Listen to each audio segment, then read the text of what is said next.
Hey YouTube, it's Red Cell Gorilla again. Well, let's go ahead and go over Special Forces organization. It's a little bit different than doing a squad and platoon with the regular army. They don't typically have a whole lot of guys. Why? Not because there's not a group of guys who don't want to do it, right? Like regular infantry. It's because these guys have to be really intelligent in order to be able to do their jobs. Not one singular MOS is just that MOS, right? Not one singular Special Forces infantryman is only an infantryman. Yes, they still have to know all the infantryman's stuff, right?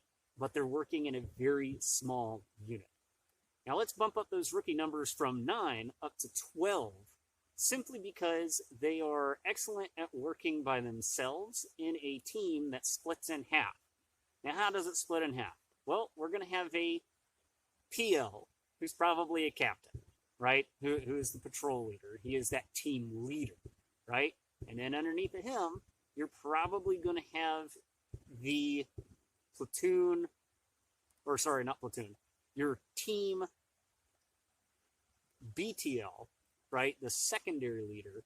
And you're either dealing with a master sergeant at that point or a warrant officer who is a secondary leader, right? And he's going to probably give his data and experience to the team lead and be like, hey, you know, sir, we know that you know what you're doing, right? Because those captains go through a special course, a special career course for Special Forces. And if they make it, then they're probably going to lead a team at some point and then move on with their lives a few years later, quite a few years later. If you're an officer, it's a career killer because you make it to captain and then you stop because you're going to be on a team for a while. All right? And then you'll start moving forward after. Okay, so what's the next guy going to be? Well, it's probably going to be another Master Sergeant or Sergeant E7, because most of these guys are NCOs that make it up to E7 or E8 as a Master Sergeant.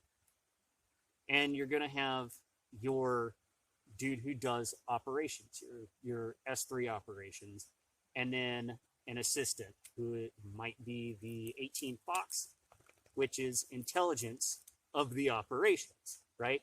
So that's 1 and 2. And now we're going to go ahead and get into the other MOSs. Your next guy down the line is probably your 18 Bravo, your weapons specialist, or in this world, your weapons sergeant, because you're not going to be a specialist, you're going to be an NCO. Your weapons sergeant does really focus on 2 things, right? Training, so S3, and he's going to focus on weapons, right? And not just small stuff. We're talking about all the way up to 120 millimeter mortar, easy, and your shoulder fired munitions. Like you are a master gunnery sergeant who knows every fucking gun that is ours and the bad guys, right? Or your insurgents that you're working with.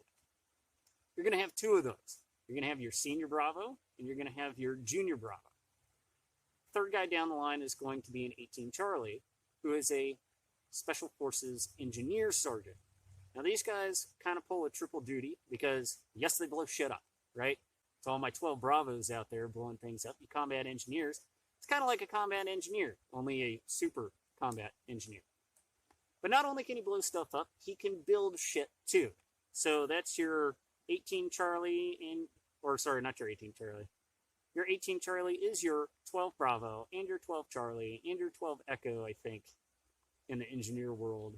I mean, they do electricity, they build shit, they're carpenters, they do everything. Anything that has to do with being an engineer. But they are also your S4 or your supply, right? So that guy is your S4 on that team.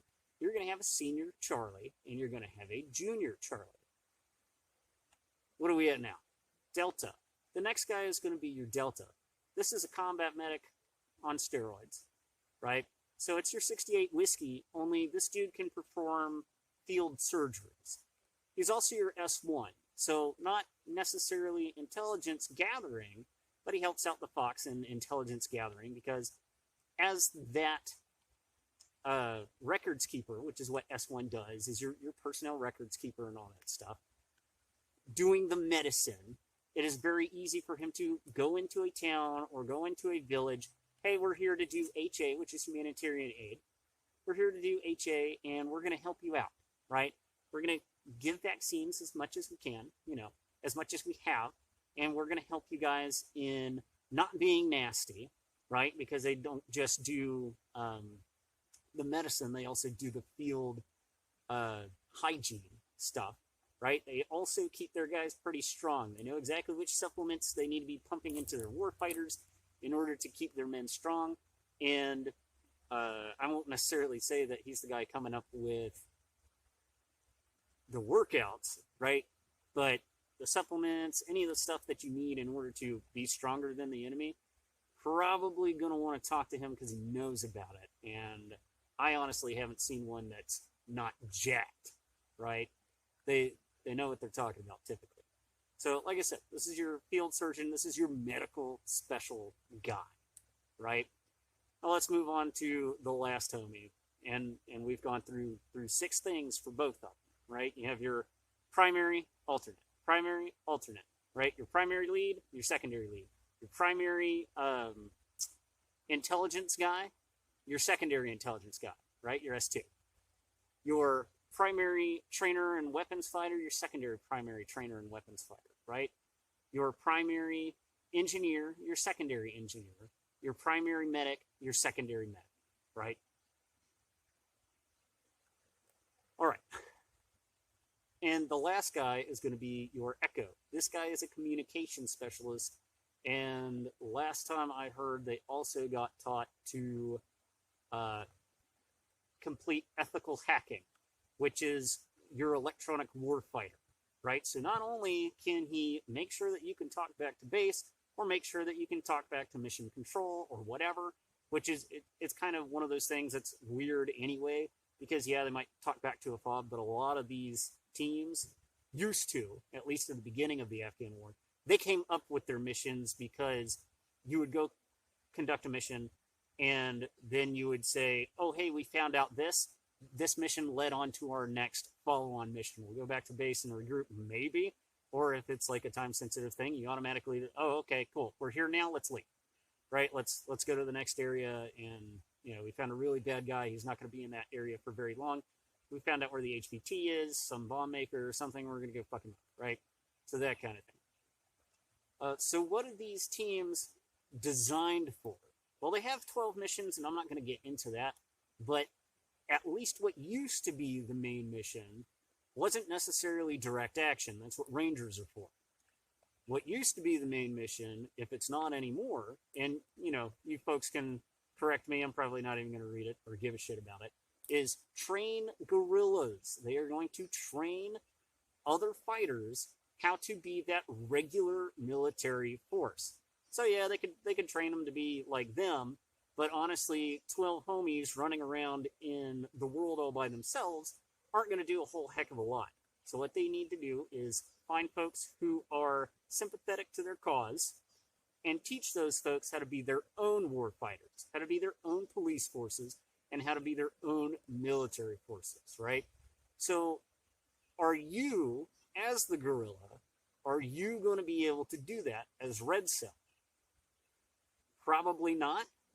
I think what would be nice as Red Cell is a 6-man short squad that very much replicates itself off of the Special Forces 12-man team that is just cut in half, right? Because you have your primary, your alternate, your primary, your alternate, your primary, alternate on a team. You don't necessarily have that luxury as a guerrilla fighter in and of itself, but I think we'll save that for another short. In transmission.